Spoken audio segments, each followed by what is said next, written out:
Hey, Curbsiders. I wanted to let you know that this episode does contain some explicit discussion of some topics that might not be suitable for young ears, so proceed with caution and please enjoy.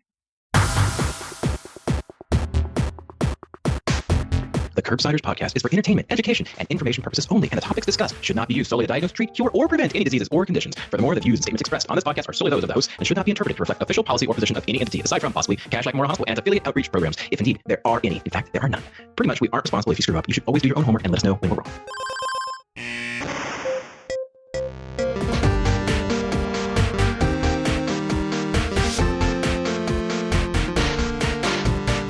Paul, this one, oh boy. I feel like we did a really good job, and then there's a whole lot of stuff we're probably going to have to edit out at the very end of the show. I think we're going to be, actively avoiding puns even in the introduction here. I'm excited to see how we navigate this. Of course, this is an episode where we're talking about erectile dysfunction with Dr. Ashley Winter, who you will be meeting in just a few moments. I'm, of course, Dr. Matthew Watto, here with my great friend, Dr. Paul Nelson-Williams. Paul, will you tell the audience, what is it that we do on this podcast? Sure. Happy to, as always, Matt. We are, as a reminder, the Internal Medicine Podcast. We use expert interviews to bring you clinical pearls and practice-changing knowledge. I should also mention that we are joined tonight by old friend, medical education whiz kid, one of my favorite human beings in the entire world, the great Dr. Hannah Abrams, who also produced this episode. Hannah, how are you? I'm doing great. Wow, what an intro. And I have to say, this was a really great episode. I really hope that everyone will learn at least one or two things that they can use to make their patients' quality of life better. Dr. Winter teaches us about tips for using PDE5 inhibitors and how to adjust them, some expert pearls on the physical exam and on key history items. And she gave us some really helpful tips on how to discuss erectile dysfunction with patients. Before we get started, we did want to address and make sure that we mentioned up front that we know that not all people with penises identify as men. And so while we use some language that discusses specifically issues related to men, we also want to sort of acknowledge and also address that these issues are faced by anyone who has a penis, including our trans and non-binary patients. So Dr. Winter is a board-certified urologist who practices in Portland, Oregon. After residency in urology at New York Presbyterian Hospital Cornell, she did fellowship in male and female sexual dysfunction at San Diego Sexual Medicine and Kaiser Permanente. She's an associate editor for the Sexual Medicine Reviews Journal, and she can be found on Twitter very hilariously as @AshleyGWinter. We have a great discussion, so without further ado, here's Dr. Winter. Ashley, we've been talking long enough now, so it's time to let the audience in on this fantastic discussion we've been having about technical equipment. But let's get down to talking about you. Can you give the audience a one-liner about yourself and give them a hobby or interest that you have outside of medicine? Okay, my name is Ashley Winter. I'm a board-certified urologist. I'm in practice in Portland, Oregon. And in terms of my interests outside of medicine, I would say Twitter, makeup, and clothes. Buying too many of the last part of that.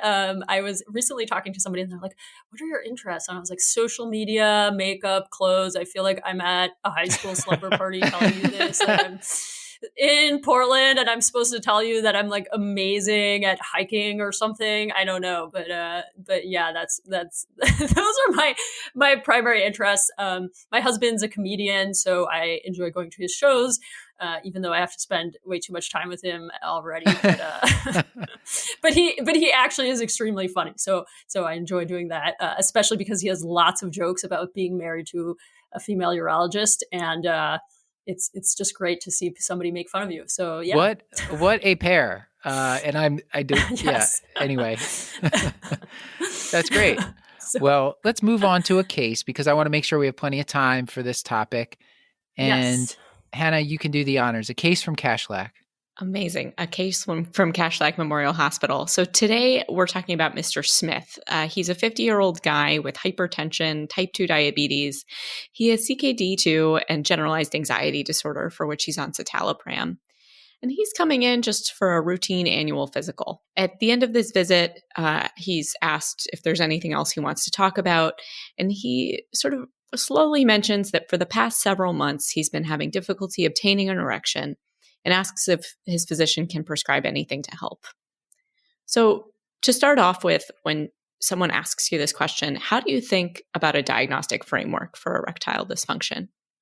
The diagnostic framework, most broadly, you would kind of split between what we call like physical and psychogenic, or some combination thereof, right? So the typical young guy who has a strong nighttime erection and, is able to get a good erection, let's say with masturbation, something like that, who has erectile dysfunction with a partner, oftentimes you're thinking essentially of performance anxiety associated erectile dysfunction.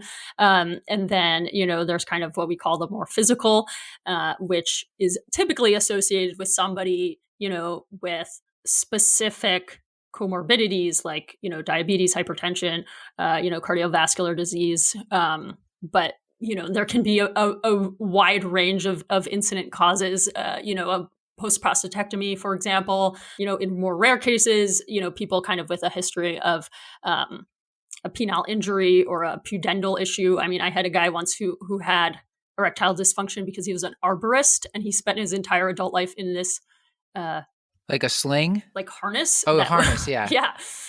Yeah. And he kind of had pretty significant kind of saddle injury from that. So it was kind of interesting. But so I'd say that was the broad framework. I mean, it's not too specific. I think when it comes to erectile dysfunction, a lot of the management is either just going to be the same set of treatment options that we usually go through in a cascade from like least to most invasive. And then, obviously just identifying risk factors and managing those separately. So it's pretty easy in that regard. You guys are fancy diagnosticians, and compared to understanding something like hyponatremia, this is absolute simpleton stuff. So we're sponsored today by Masterworks. Audience, you might not know this about me, but I care a little bit about investing. I'm a little bit of an investment nerd, and I like to have a well-diversified portfolio. And part of that is because I know that prevention is often better than the cure, right? I'm a primary care doctor. And nothing helps your portfolio weather the ups and downs of a volatile market like a well-diversified portfolio. And one surprising way to diversify your portfolio is by investing in blue chip art.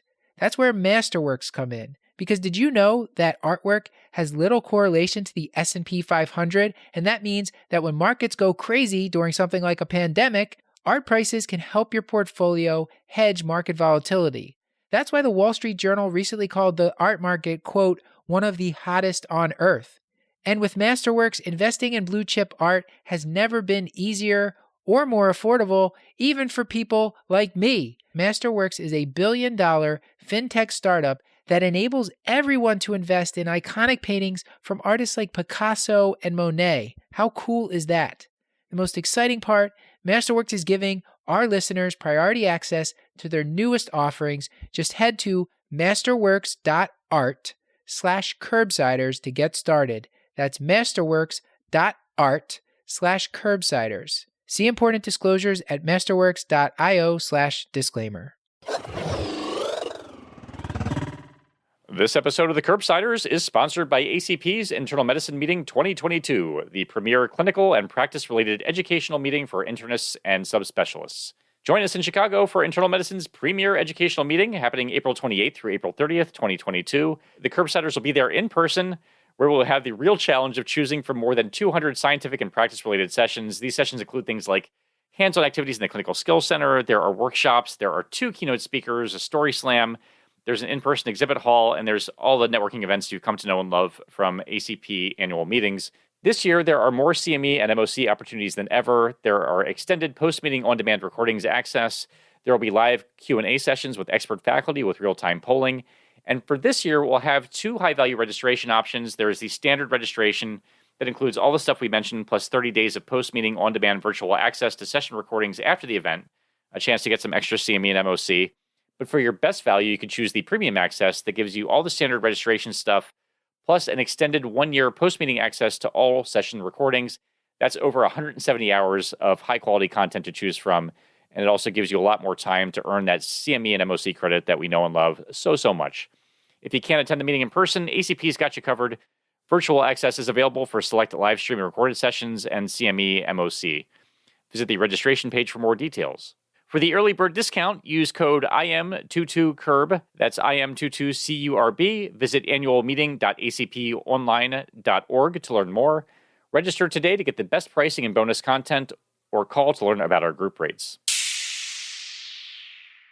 Can I do the thing that I usually do, which actually is just take things more fundamental? Like I'm used to being around people smarter than me, so I have no shame doing this now. But can we define our terms? Like I think by the time they get to you, probably we maybe have a sense of what's going on. But with me, it's almost always like I could use a little bit of help. And I think in terms of clarifying what erectile dysfunction is this premature ejaculation? Is this weakened erection? Is this anorgasmia? Like I feel like there's probably some differences we should talk about. So before we get too deep into the rabbit hole of the history, could we just maybe talk a little bit about what erectile dysfunction means and maybe how to initially take a history that might be helpful to kind of take us the rest of the way home? Sure. And that is such a great point. I think, this phrase ED has been slathered all over us ever since the blue pill came around in the 90s. And, Bob Dole did that nice ad. Oh, God, I forgot about that. I'm just mentioning Bob Dole since he recently passed. So, and it came up in the news. So, and I think we've kind of forgotten how that actually is defined sometimes. So, erectile dysfunction would be, the inability to get or maintain a erection sufficient for penetration, to the point that you are satisfied with, generally perceived as orgasm climax. Now, there are sexual dysfunctions specifically that can come along with that. A frequent one is premature ejaculation, which is, having an orgasm or ejaculation, sooner than you would like. There's different diagnostic criteria for that. The average duration of sexual intercourse, heterosexual, penovaginal intercourse is around 7 minutes.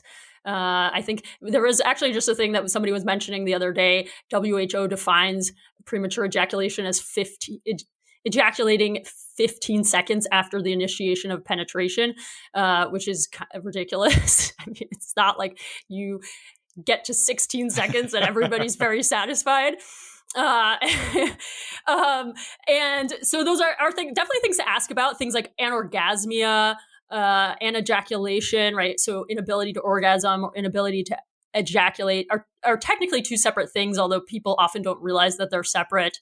A huge risk factor for, let's say, anorgasmia would be something like diabetes, because it does cause neuropathy associated with your seminal vesicles and your ejaculatory ducts and kind of all throughout the male reproductive system, the smooth muscle there. So it can cause you to not ejaculate, both. I'm getting down a rabbit hole here, but basically, that is the definition of the erectile dysfunction, and it is important, when you're thinking, inclusively about your patients, who is the person's partner when you're discussing, erectile rigidity, right? Because if somebody, is engaging in, anal penetration, sometimes the entry pressure could be greater than if somebody's, engaging in vaginal penetration.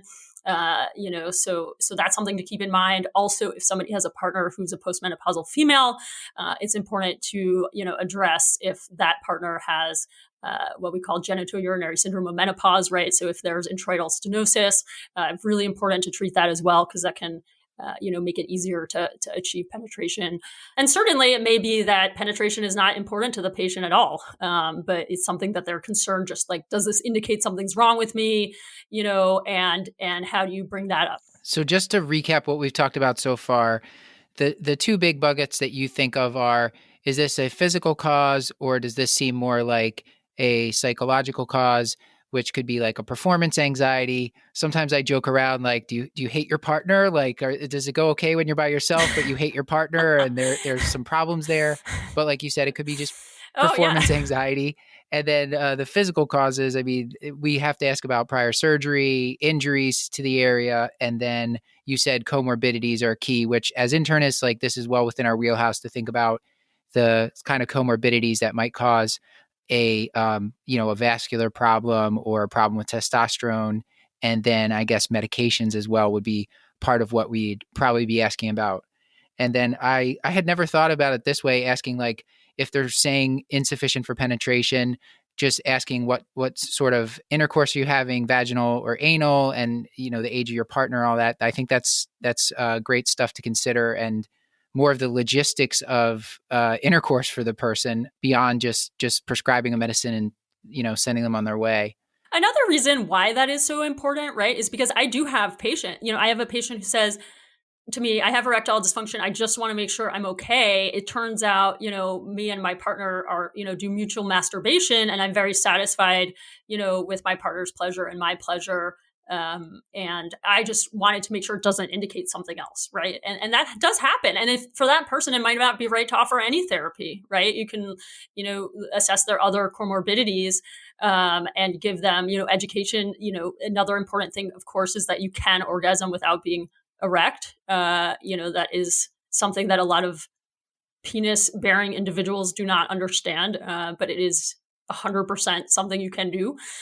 So, just educating basic things like that too, I think is helpful. So in your first office visit with Mr. Smith, you've taken the history. We know a little bit about his comorbidities. He's taking citalopram.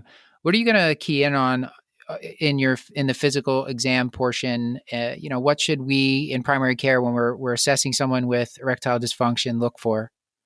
Yeah. So in terms of the physical exam, obviously you're going to get vital signs and a blood pressure.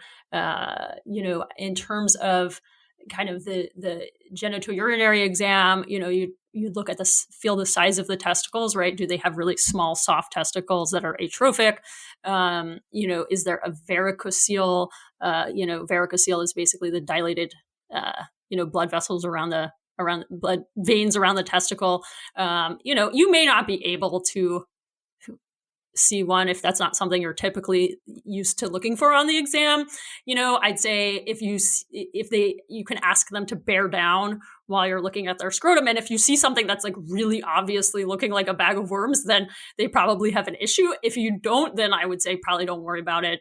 But it is important to know because varicocele can lower testosterone, and testosterone and varicocelectomy can raise testosterone. So just something to know. What else? When you examine the penis, you can feel for Peyronie's plaques because Peyronie's can cause erectile dysfunction. So Peyronie's is the presence of abnormal curvature of the erection. And that is something that's, acquired, not lifelong. Lifelong penile curvature is something else, you call Cordy. But do they have scar tissue? And in terms of how to do that exam, so I know this sounds funny talking about a penile exam because I feel like in medical school when we learned about penile exam, you just looked at the penis and was like, there's a penis, right? Like it's not, like, what is the sophistication? You guys probably all know how to detect 8,000 different things when you listen to somebody's heart, and like when somebody pulls down their pants, like what's so sophisticated about it? So what I do is I actually, you take the penis and you actually pull on it. And I know that sounds really basic, but what you're looking at is penile stretch, flaccid penile stretch. So if you take somebody's penis when it's flaccid and you pull on it and it doesn't stretch out at all, right? It just stays that same length. That's a very indicative sign of either Peyronie's or significant scarring and fibrosis of the penis. So it's super basic and super easy. And then in terms of, feeling for a Peyronie's plaque, so I basically just take my fingers and I know this isn't, there's no video associated with it, but I take, my two fingers and basically kind of just squeeze and then move down the shaft a little bit and do another squeeze and then move down the shaft kind of like this. And if there is a really big lump or scar tissue, you will feel it. And you'll be like, oh, I found the Peyronie's plaque. And you'll be very proud of yourself when you refer them to a urologist if you want. And of course, that is also part of the history. Do you have curvature of your erection? Wow. So that was a lot.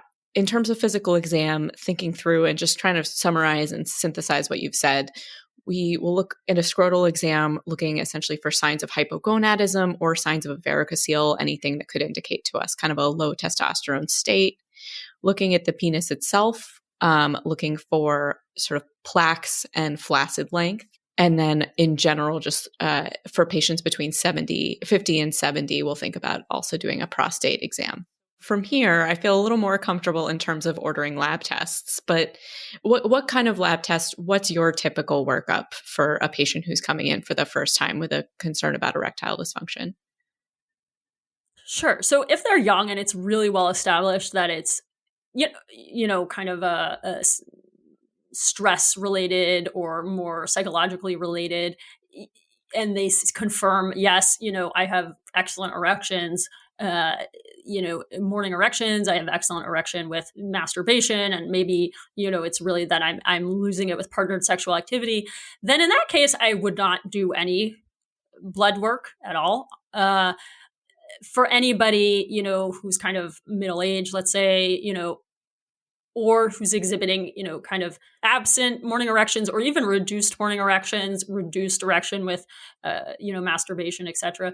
Then the things that you would get would be, a morning testosterone level. So the testosterone level should be done before 10 a.m., right? Because there is diurnal variation of testosterone. It does reduce with age, meaning, if you get a testosterone level on an 80-year-old, it probably doesn't matter really that you did it, at 2 p.m. But in younger men, that variation is greater. And so that is an important thing to be aware of. And so, yeah, I just say before 10 a.m. Because if it comes back, right, if they did it at 8 p.m. and it comes back low, the normal value reference range is based off morning testosterone. So the lab doesn't mean anything when you do it late at night. So that's something to know. So I always look at that on the lab report. Like, I told them to do it in the morning, but they did it late anyway, and you have to go repeat it. And then and this is stuff that you guys are more experts on, but, really basic, screening for diabetes, cardiovascular disease. So you get like an A1C, a lipid panel. And then again, if they're between the age of 55 and 70, I do get a PSA. Again, because if it comes up that they're hypogonadal, then you want to contextualize the PSA with that, when you're discussing starting testosterone. Any value to FSH or LH levels? In terms of LH and FSH, so if somebody comes back with a low testosterone, then yes, you can do those tests. But if somebody comes back with a normal testosterone, and in the AUA guidelines, the T level cutoff that they put is 300, right? But there's a lot of argument in different consensus statements, and guidelines. I think the Endocrine Society has their own. I get very frustrated because, some insurances will say, oh, it's within the reference range for this lab.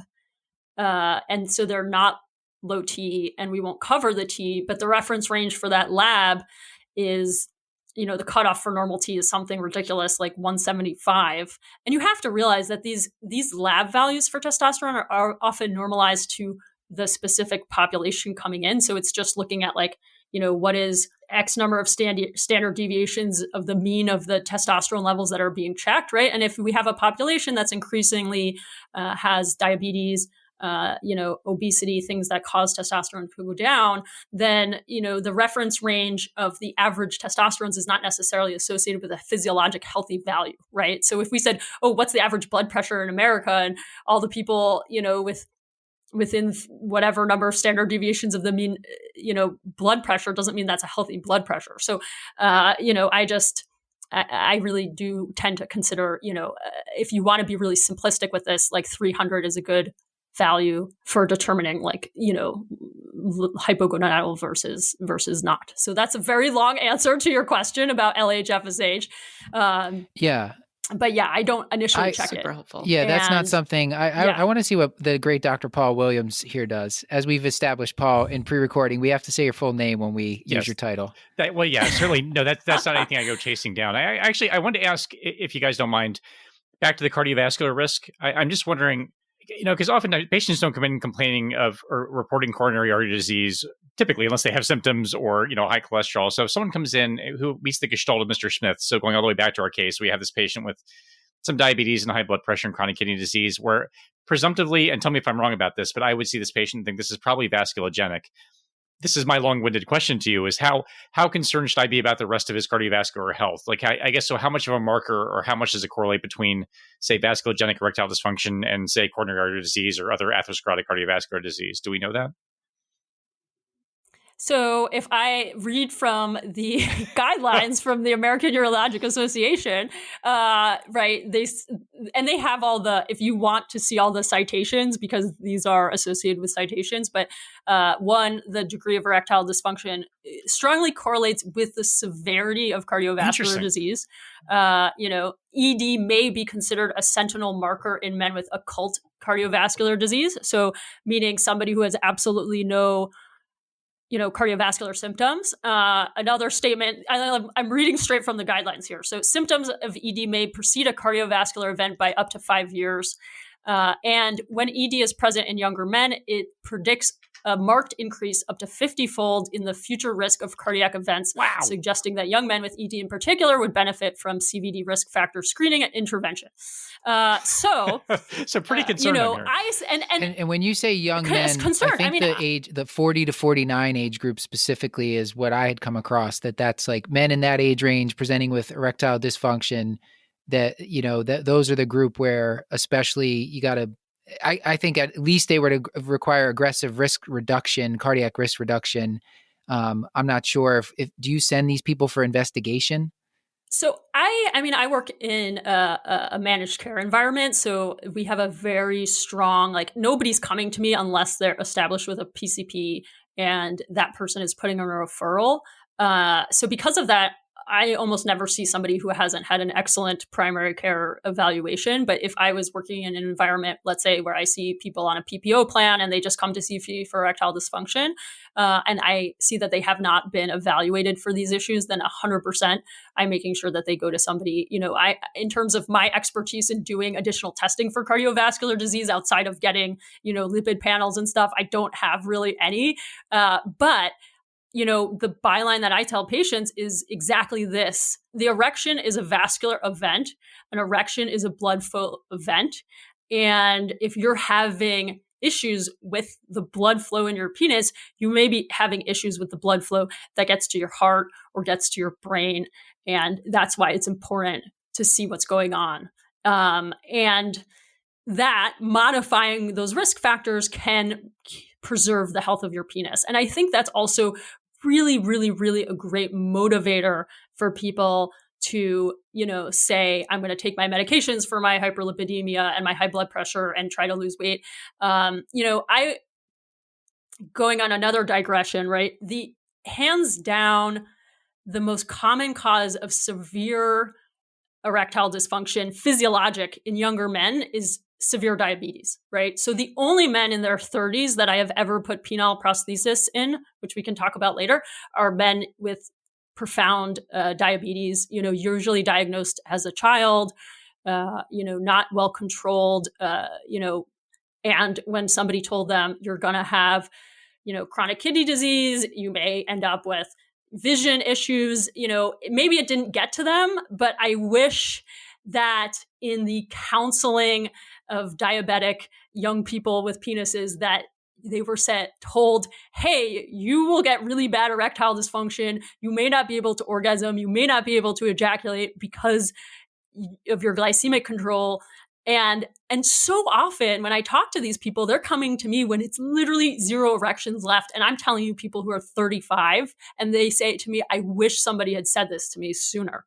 Right? Because that message is not getting out. So it's just a humongous leverage point that we have, in terms of having people do that lifestyle modification or the medications they need to control those chronic, medical conditions. So it's so intimately linked with, internal medicine. And I'm so happy to be talking here because this is just, so much your lane, and it's a real tool. So see also tobacco cessation. Like anytime this comes up, this is my chance to talk about 100% tobacco use too. And this is a twofer because the cardiovascular risk reduction, exercise, lifestyle modification, it's gonna prevent cardiovascular disease, and also their erections might get better, right? Is it safe for us to tell them that? Especially, I'm not talking the 35-year-old with 0 erections that's like, coming to you needs a prosthesis. I mean, like in our primary care clinic, we're seeing someone they're just not happy with the quality of their erections. If they clean up their lifestyle, is there a chance that alone could help with the erections, their sexual performance?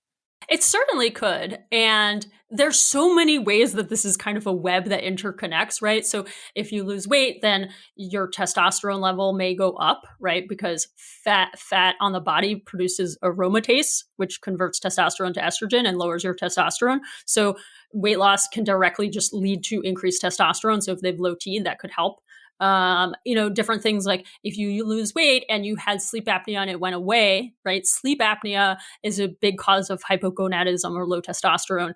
And then on top of that, right, if they're sleeping better, then they may have more energy. They're going to be more able to have sex. They're going to be more excited about it.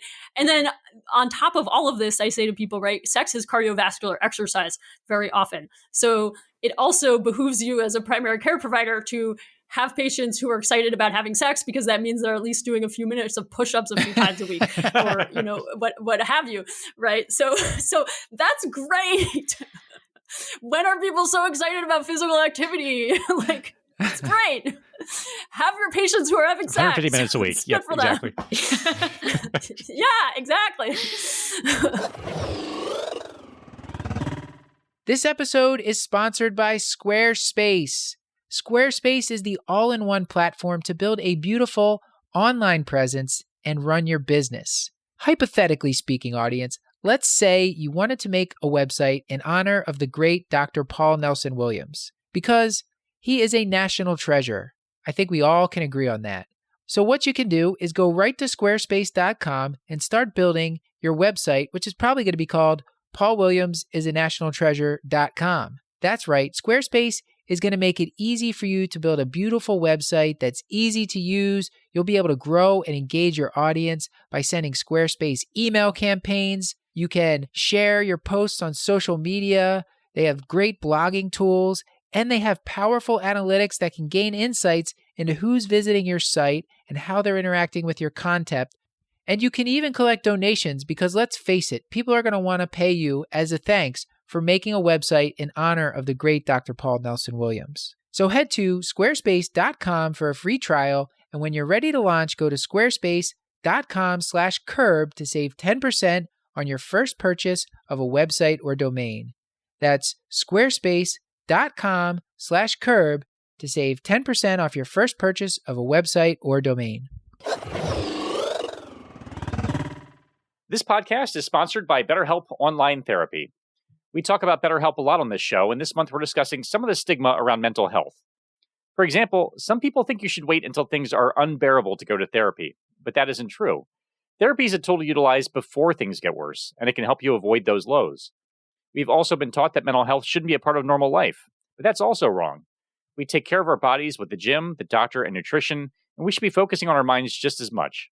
We live in extraordinarily stressful and challenging times, and I can't think of someone who wouldn't benefit from therapy to help process the thoughts and emotions that come along with these stresses. BetterHelp is customized online therapy that offers video, phone, and even live chat sessions with your therapist, so you don't have to see anyone on camera if you don't want to. It is much more affordable than in-person therapy, and you can be matched with a therapist in under 48 hours.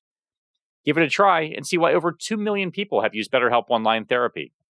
This podcast is sponsored by BetterHelp, and Curbsiders listeners get 10% off their first month at betterhelp.com/curb. That's BetterHelp.com/curb. I'll say this episode and this idea for this episode was born out of starting in my primary care clinic as like an excited intern ready to talk to people about, exercising 3 to 5 times per week, and finding, not in that way, but then in finding that patients were often uncomfortable. And, I had so many patients who had never had a female doctor and who had sildenafil on their med list and didn't want to mention it to me, or sort of like let me know that they needed refills or tell me why they had stopped taking their SSRI. And so I'm wondering if you have any tips for sort of navigating across patient discomfort with this, especially like across a gender difference. Sure. So one really easy thing you could do is if you have, let's say, intake questionnaires, is include some questions about sexual function there, because oftentimes patients who are scared to bring something up will put it down, right? Like, so if you say, just some little box, like, do you have erectile dysfunction, and explain what that is next to it, right? Or do you have difficulty achieving an orgasm? Do you have difficulty ejaculating?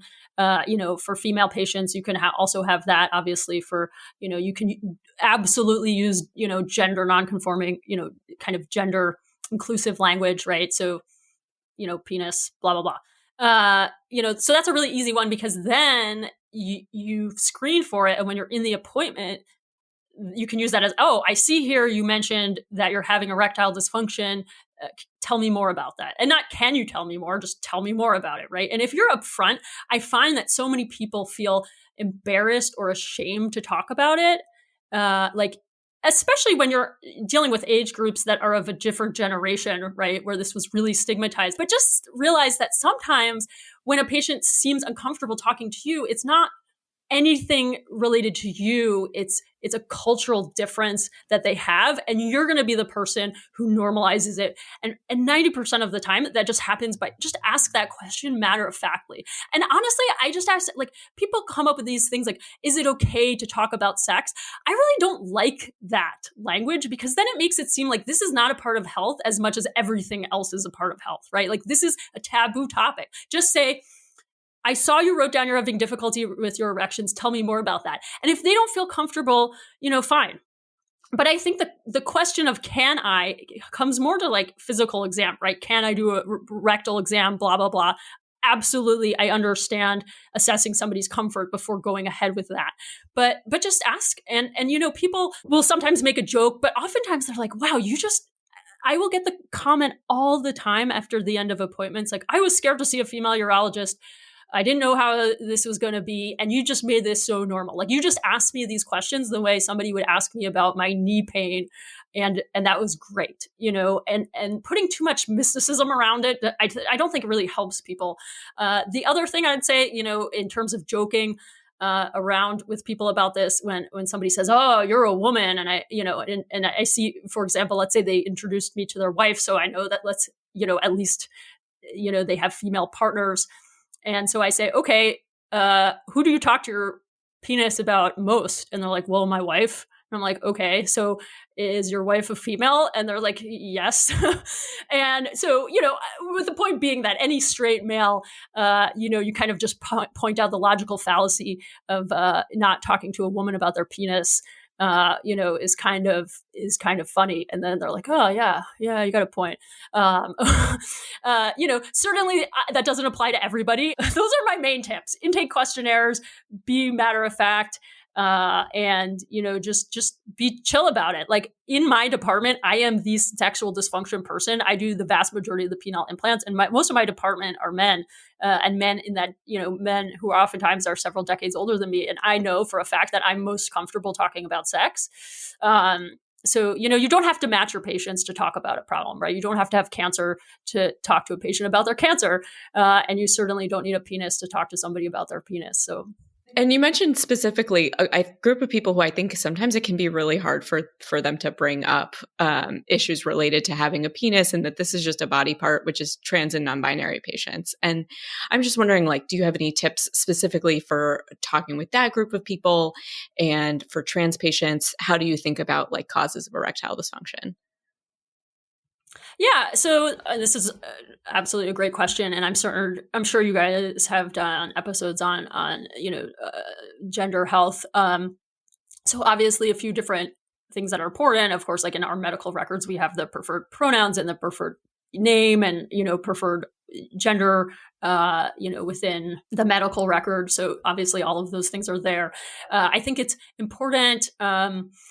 So, and this is something we didn't touch upon. There are standardized questionnaires for erectile dysfunction. The main one I use is something called the SHIM, which is the Sexual Health Inventory for Men, which unfortunately is, genderized language. You can look it up if you want to start using a standardized questionnaire. That is something you can hand out. But, classically that questionnaire, for example, when it talked about penetration, it said vaginal, and, you just take out the word vaginal and it just becomes penetration.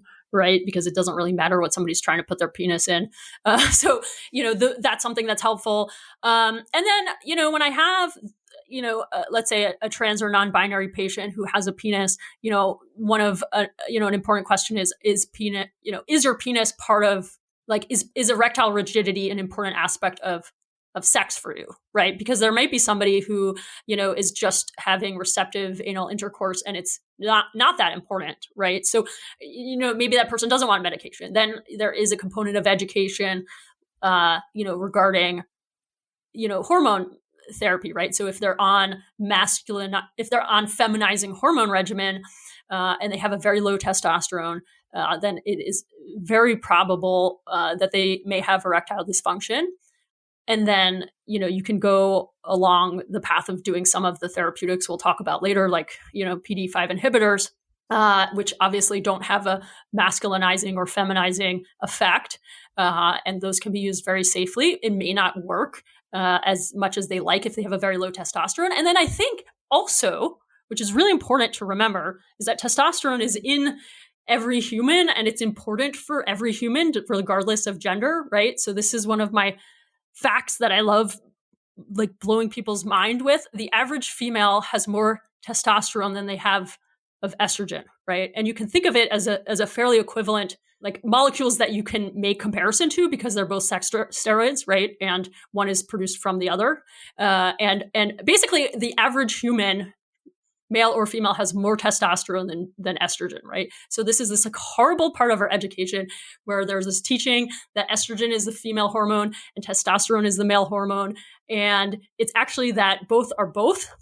And testosterone is an absolutely critical part of female libido and sexual function. It's just at a different level. So it's generally 1/10 of the typical phenotypic male ratio. So oftentimes, where I'm getting back to this, is that trans patients will be on a feminizing hormone regimen that essentially takes their testosterone down to 0, not to what a physiologic cisgendered female testosterone level would be. And I find that very problematic, and it's something that is overlooked in many hormone regimens. So for those patients, they can be given testosterone at a very low dose, physiologic, cisgender female level, which will not lead to androgenizing symptoms, and it can help with libido and other aspects of sexual dysfunction. So I think that is a huge part of this, obviously, whatever. So that's my take on that. Yes. That is really an interesting point. I love that teaching point that, that the regimens for some patients are like just obliterating testosterone, which is needed to some degree for both men and women. That's a great point. I had never been taught that before. At this point in the episode, Dr. Winter reminded us that there's certain meds that she sees in her practice that commonly are causing sexual dysfunction or erectile dysfunction. The two specific ones that she doesn't like are spironolactone and finasteride. Both have been associated with sexual side effects and erectile dysfunction. So be sure that if you are going to use these medications, that you discuss those potential side effects with your patient and that you monitor your patients for side effects to make sure that the benefits are outweighing any side effects they're experiencing. On a similar note, certain SSRIs like paroxetine and sertraline have also been associated with sexual dysfunction, so be sure to monitor for that as well. Going back to our case with Mr. Smith, let's say he tells you he's had decreased firmness of his erections both during intercourse and also at the morning, and he's also having difficulty maintaining his erection during intercourse. We do just some basic labs, as you suggested. His lipid panel is pretty normal. His creatinine is 1.1 and his A1C is 7.9. So at this point, how would you think about starting therapy for Mr. Smith? And can you give us some tips on like which to start with and if it matters in terms of PDE5s? Okay, great question. So PDE5 inhibitors, right? There's a lot of them. The most common ones would be sildenafil, tadalafil, vardenafil. There are at least one more, and it's escaping me at the moment. If you look again at the American Urologic Association guidelines on erectile dysfunction, there is some interesting information about these medications. Essentially, if you look at studies, they all basically have around the same efficacy. Okay. So that is a super, super, super key thing to know.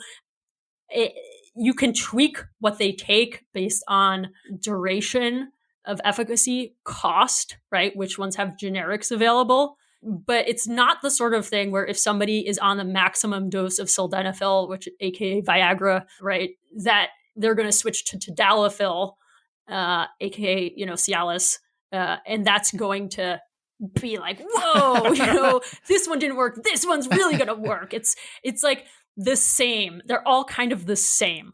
So I pick other reasons. So what are my key factors, right? So the ones I use the vast majority of the time are sildenafil and tadalafil. So tadalafil, the main reason for it is because it's longer acting. So if you take it on demand, it's dosed maximum at 20 milligrams, and it lasts generally, 48 to 72 hours. So that's the one that they call like the weekend pill.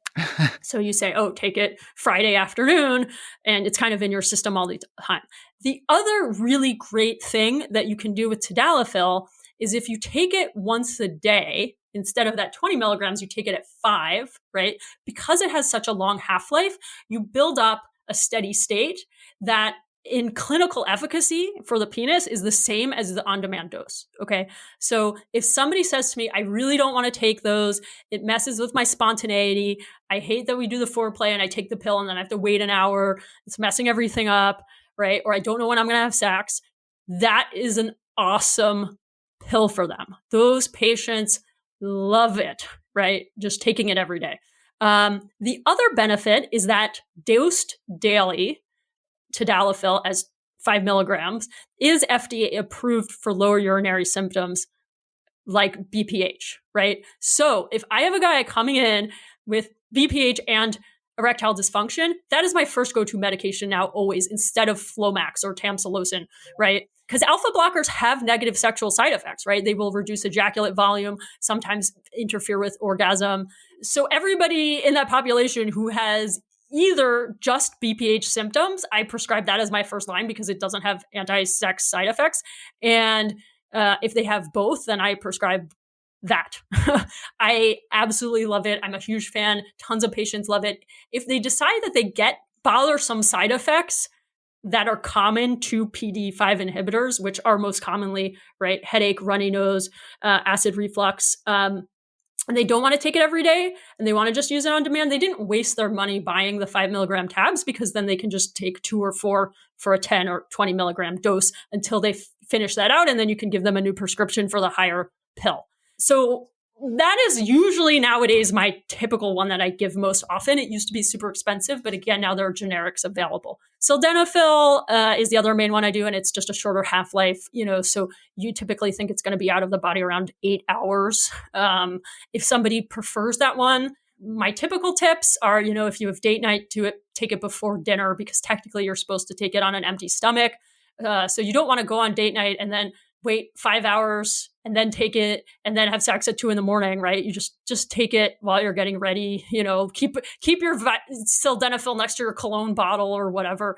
And again, it's lasting in your body like 8 hours. So it's not like it's going to suddenly be gone, right? Or if somebody says, hey, I want to take it on demand, but I'm a morning sex person, right? Then either their sildenafil or their tadalafil, take it before you go to bed. Totally fine. It will still be in your system. So there are people who are morning sex people and they love doing that. So those are my typical tips about initiating therapy. I feel like when you go to order it, it says take 1 hour before sex on sildenafil. So this is, this was not taught to me that patients should take it on an empty stomach before dinner if they're planning on a date night. That's a great tip. Yeah. Tadalafil, technically, there's no labeling to take on an empty stomach, but sildenafil there is.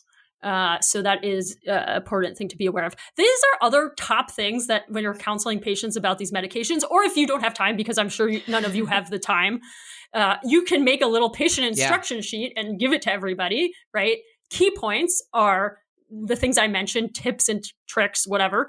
Other key points, right? So these medications do not cause priapism. They do not cause priapism. They do not cause priapism, okay? I have to say that 8 gazillion times. It's so But the commercial annoying. tells me if And you have I an erection understand. more than 4 hours, you have to go to an emergency. Exactly. It kills me. And I understand everybody thinks that happens because it's on the ads and it's part of the labeling. And why is it part of the labeling? I have no freaking idea. So if you look at the clinical trials that led to FDA approval of these medications, right? Like if you go to all the randomized controlled trials, 0 cases of priapism ever reported in any of the clinical trials for any of these medications ever. Yes. Read the data. It's not a side effect. It is not a side effect. It's not a side effect. I can't say this enough. It kills me. There's actually studies showing that low-dose PDE5 inhibitors maybe prevent priapism in people with recurrent priapism. So like people who are sickle trait or sickle cell disease who have recurrent priapism, that it may actually like through vasodilation, like reduce, because it's basically in those people, it's like a sickle crisis in the penis and the vasodilation is actually preventative. So it's just garbage. It's like this huge misunderstanding about our super common med. And I don't know why it's because of some of the garbage with the FDA, patients. And here's another reason why you have to understand this. It's just key. So there is essentially like, kind of like an asymptotic effect on the penis in terms of the amount of benefit you're going to have from the PDE5 inhibitor, or plateau, if you will, right? Meaning if I go from 25 milligrams sildenafil to 50 milligrams sildenafil, I'll have a pretty significant increase in the efficacy on the penis. But once I get past that, like past that 100, if I double it to 200, there's no more benefit to the penis. And this is important to tell patients because otherwise they start taking more and more. They're like, 100 milligrams isn't working. I'm trying 500 milligrams. So it's really interesting because the penis doesn't have a linear dose response relationship in the penis, but it can for some of the adverse effects, right? So headache, runny nose, acid reflux. So what I tell people is if you take 500 milligrams of sildenafil, you're not going to get a better boner and you're going to get a horrible headache and you're going to waste your money. So just don't do it. Okay. But that's also part of the reason why they don't cause priapism is because the penis it maxes out the effect.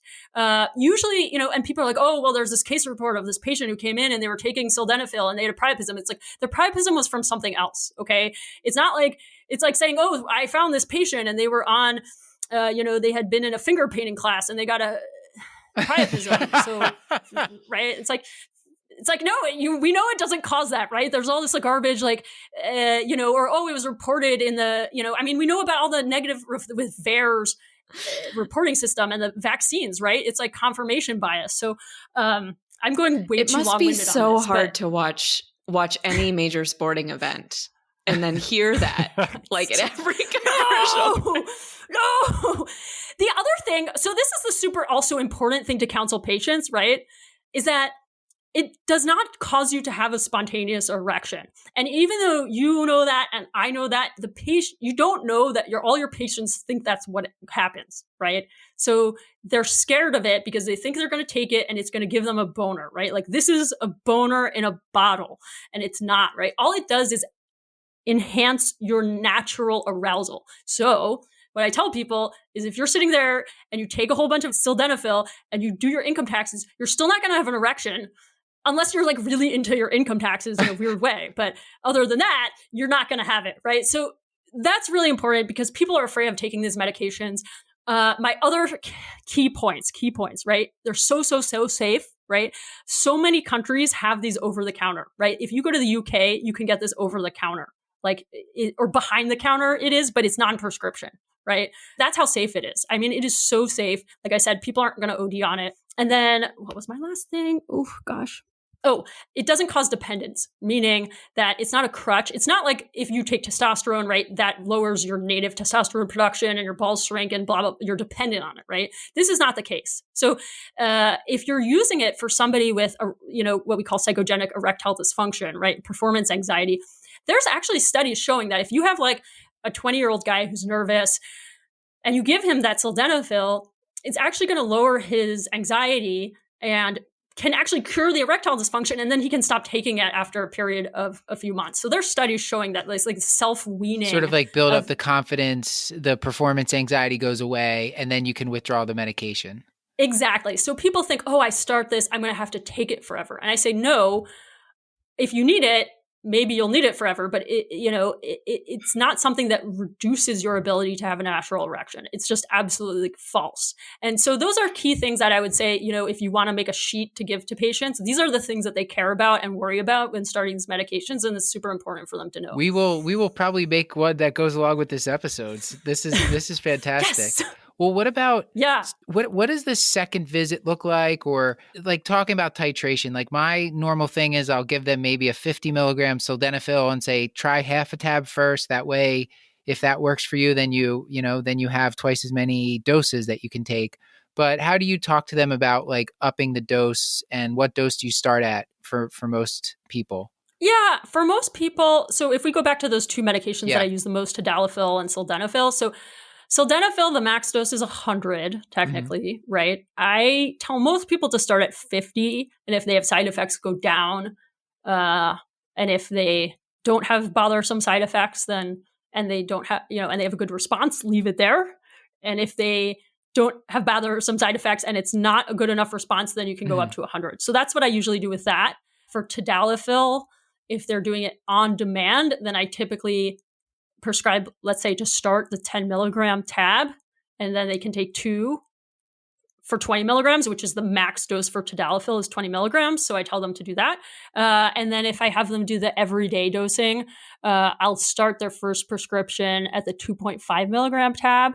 And if they do well with that and want to go up to 5 a day, then they'll just take 2 a day. And then after that, I'll just prescribe them the 5 milligram tab. But usually I just allow them to titrate on their own, just because there's not enough hours in the day to see all the patients to titrate their PDE5 inhibitor. And it's something that they're, unlike blood pressure or lab work, it's not something that really they're not in the bedroom you're not in the bedroom with them, right? So it's like So yeah, that's my algorithm, right? Kind of the middle dose to start, and then we pick their final medication after that, their final dose. Yeah. And what about getting these meds covered? Because I think that's part of the cruel joke about this is the insurance companies will give them 10 tabs of sildenafil per month. So they're, then the person's like, what? So I'm only allowed to have, sexual intercourse like 10 times a month? Yeah. A lot of insurances don't cover these medications at all, or they cover it very meagerly. So my key workaround is if they do have BPH symptoms, do tadalafil daily dosing, right? Because that is FDA approved for that. And many insurances will cover daily tadalafil if you put the indication as lower urinary tract symptoms, far easier than for erectile dysfunction. So if they have both, you're not mischarting and you're giving them an FDA approved med, and fine. And then I give them like a 90-day fill and they love it. They just, those patients will give you you'll have a wonderful Press-Ganey score. They love you. I'm sure we can find at least one lower urinary tract symptom in all our men with erectile dysfunction. If you ask about questions, you'll find one. Exactly. Yeah. You will find one. Like, exactly. Exactly. Just, and that is, it maybe not every insurance, but definitely under Medicare. So anyone 65 and up, that is easy. And then, for everyone else, I say just go outside your insurance. Because they're generic now, they're not that expensive. So what are the options there? We were mentioning before, not online, but whatever. GoodRx is an option, right? In my area, if I give 90 pills of 5 milligram tadalafil, so the continuous dosing, without any insurance, with the GoodRx coupon, it's less than $20. So they're getting 3 months of this medication for less than $20. It's not worth your time to do a prior auth because that may be cheaper than if their insurance covered it anyway. I mean, for 3 months supply, that's cheap, right? So that's that. And then if, oftentimes I do encourage people to just take the script and go to their local pharmacy, especially if you have a non-retail chain pharmacy, and ask them what is their cash price for these medications, because then you're supporting a local business. And oftentimes they'll give a comparable price, maybe even something cheaper, right? So the GoodRx is not a requirement. That's kind of one of those pharmacy benefit managers and like a middleman. So if you give them the script, tell them go ask what the cash pay price is. For generics, it can be surprisingly cheap, and most people have no issue. So I really think nowadays it's actually no longer the barrier that it used to be. All right. So the other thing, Hannah, is this a problem in your clinic? Are people telling you they're taking male enhancement substances or supplements, I should say? I have not yet experienced this because I think it's hard for patients to kind of tell me about these things. I do ask about them, but Paul, you had mentioned earlier that patients have told you about it. How do you both think about this? Well, yeah, it's often volunteered once the discussion has come. Well, I got these things from the corner. Sometimes they work, sometimes they don't. Or my friend gave me this thing. I'm not really sure where he got it from. It's sort of unclear provenance, and I feel like it's actually been studied. A lot of those supplements actually do have PDE5 inhibitors in them so it feels dicier. It almost feels like a harm reduction just to prescribe the medication. Say, please, for the love of God, stop taking this mystery substance, and just here, I will give you the prescription. But I will defer, of course, to our expert. But I just worry that Yes, I 100% agree with you. There was a great study, I forget which journal it was in, maybe a Journal of Sexual Medicine, where they took a bunch of supplements, like the top supplements off Amazon for male enhancement, and actually, looked at the chemical breakdown of what was in them, and it was right. Oftentimes a bunch of garbage, sometimes like rat poisoning, and warfarin, and sometimes PDE5 inhibitors. Yeah, and like basically garbage. So yeah, bad to do. Now, the honest answer is patients have this desire for supplements, right? Because there's this idea that supplements are natural and good for you, even though supplements are basically, just non-FDA regulated pills. And, I just have a lot of bad feelings about them. But if they really do want a supplement to help, so the best data, and the thing that I recommend the most is if they want a supplement, to do an L-arginine supplement, which you can buy at any health food store or online, etc. So L-arginine is a nitric oxide donor, and they generally take it. It usually comes in like 1,000 milligram tablet, and usually take it like 3 times a day, for example. And there are studies showing that will enhance the efficacy of PDE5 inhibitors. They can get typical side effects like, runny nose, headache, etc. Another point on medications, while I'm on this before I forget, is just to remember that decongestant medications are vasoconstrictors, and oftentimes those kill erections, right? So if somebody's like, hey, all of a sudden I got erectile dysfunction, and it turns out, that they started using Sudafed, right? That can be killing their erection, right? And the reason I say that also is because if somebody has priapism, I tell them to take Sudafed as the first thing they do, right? So that is an important thing to also educate patients. And I missed that part on the medication front, of anti-erection medicines. But, vasoconstrictors are very notorious anti-erection medications. Thankfully, people aren't usually taking them because that's like, vasopressors that are, whatever, you're not like taking like Levofed at home.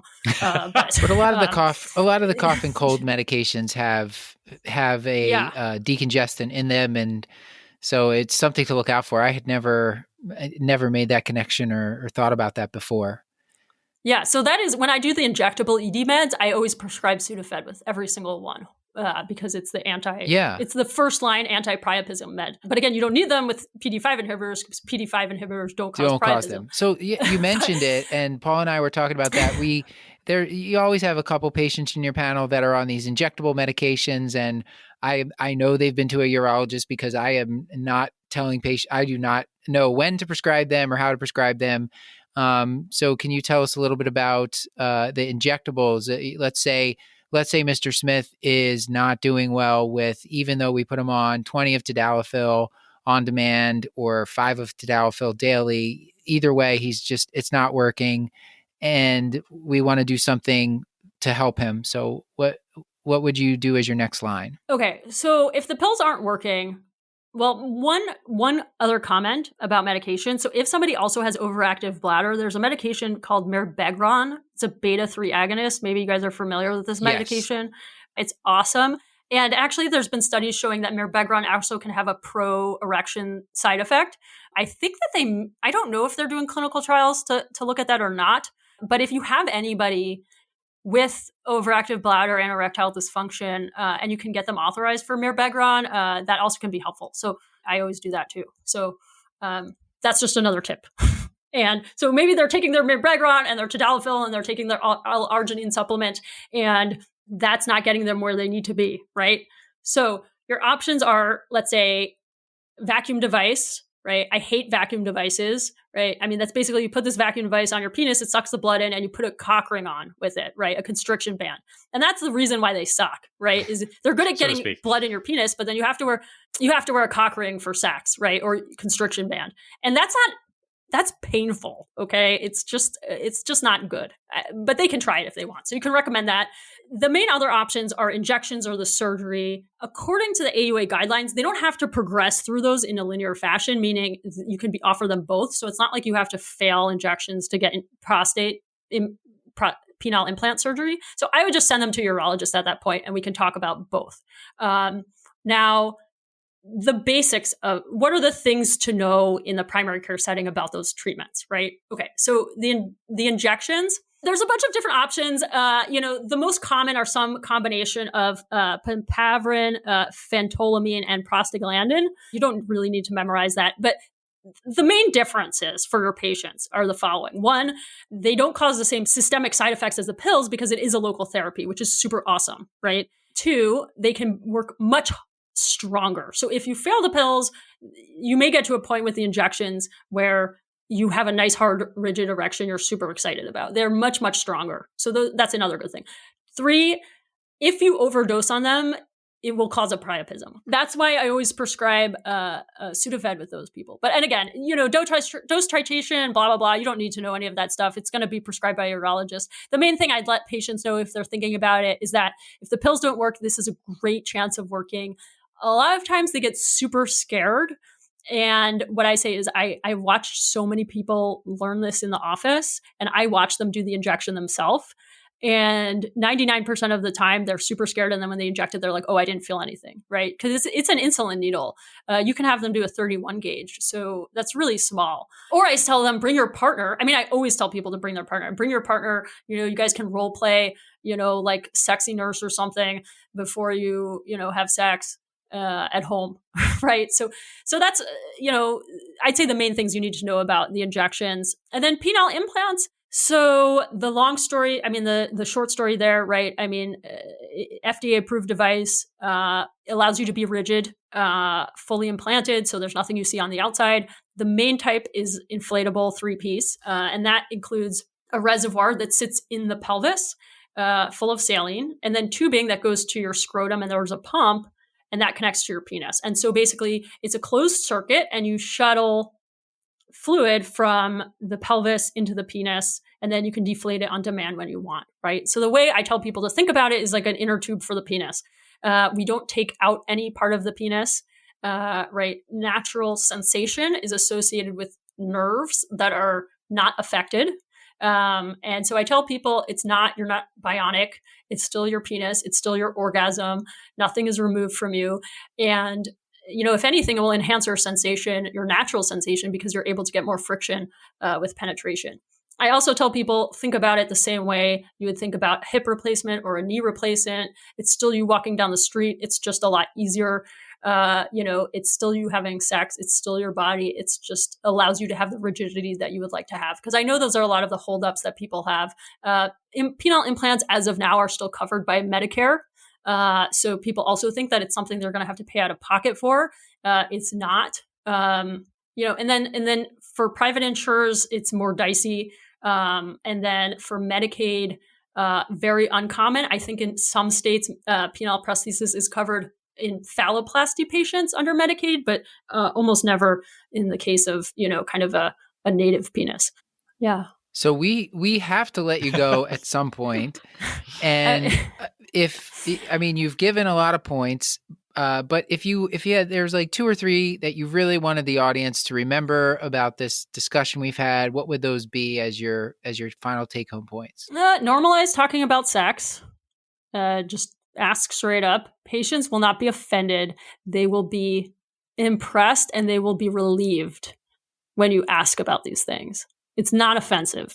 It's normal. So that normalize talking about sex is the first thing. And the main thing that makes patients uncomfortable about talking about sex is when their provider is uncomfortable talking about sex. So the more you do this, the more comfortable you will be, and the more comfortable they will be. I can't imagine being in primary care. I don't know the answer to that problem. I'm sorry, but maybe make a separate appointment to talk about it or something. And because, right, you don't need to send to a urologist for a lot of these things. All the meat that we talked about here, counseling about PD5s, screening, comorbidity management, that's primary care. And it's an amazing place for that, especially when you have a relationship with somebody. So you guys are like amazing resources for this, for your patients. Yes, injections, surgery, urology has to do it, but so much, can be done in the primary care environment and really be part of holistic health. So that's my long answer to that one question. Just talk about sex. It's awesome. And then I think the other takeaway would just be that PD5 inhibitors are super safe and effective. I think we didn't talk about this too much, but in terms of like contraindications. Yes, thank you. Yes, because I meant to talk about that. Contraindications for PD5 inhibitors are so overblown. The real time I don't give it is if they're actively using nitrates, right? That's my only 100% hard stop. Now, even if they have it on their med list, and it's not a daily, right? It's a PRN. It's really important to ask, because it turns out somebody came in for chest pain to the ER and they were given a prescription, for nitrates, and they haven't taken it ever, right? That's happened. And suddenly this person, if you look at a cursory look on their med list and it says, nitrates, can't give it to you. And then they're being denied a really safe, effective, easy treatment, right? So don't deny for that reason, ask. And it's safe to give it. And you tell them, if you feel like you have chest pain, well, here's my tricks for this. So if they are an occasional user or almost rare user, I give them sildenafil instead of tadalafil because it is shorter acting. And you say to them, if you've had sildenafil within the last 24 hours, you cannot take the nitrate. Hard stop. You cannot, right? And if you've taken the nitrate for the next 24 hours, do not take the sildenafil. Other than that, they can be on both. So, give patients some autonomy, educate them, but it's not a hard stop. And then I think, renal dysfunction, liver failure, probably start at like a super low dose. Just the renal dysfunction, you're just saying just start at lower dose for renal or liver dysfunction, just thinking about the metabolism of the medication? Yeah. And again, that's just because of the guidelines. And I think if it's like, just they have like stable chronic elevated creatinine, but it's like, nowhere near where they're going to need some sort of, dialysis or anything, you probably don't have to adjust the dose. But if they're in a situation where they have severe renal or liver dysfunction, I would just start at a lower dose, but it's not like an absolute contraindication by any means. All right. Well, this has been so fantastic. We will fade this into the outro, and I'm sure the audience is going to want us to have you back for some other talk about sexual dysfunction. This was really great. So thank you so much. So helpful. Yeah, you're welcome. This has been another episode of the Curbsiders, bringing you a little knowledge food for your brain hole. Yum. Great. To the point. Get your show notes at thecurbsiders.com, and while you're there, sign up for our mailing list to get our weekly show notes in your inbox. Plus, twice each month, you'll get our new Curbsiders Digest, recapping the latest practice-changing articles, guidelines, and news in internal medicine. We're committed to providing you with high-value, practice-changing knowledge, and to do that, we need your feedback, so please subscribe, rate, and review the show on Apple Podcasts, or send us an email to thecurbsiders@gmail.com. A reminder that this and most episodes are available for CME credit for all healthcare professionals through VCU Health at curbsiders.vcuhealth.org. A special thanks to our writer and producer for this episode, Dr. Hannah R. Abrams, and to our executive producer, Beth Garbitelli, who also runs our Twitter. Nora Toronto is the editor for The Digest. Maddie Mad Dog Morgan is on Instagram. Tima Karganov does the website. Stuart Brigham composed our theme music. Claire Morgan of Notterly edits our audio. And finally, Chris the Chew Man Chew is on Facebook. So with all that, until next time, I've been Dr. Matthew Frank Watto. I'm Dr. Hannah R. Abrams. And as always, our main Dr. Paul Nelson Williams. Thank you and goodbye.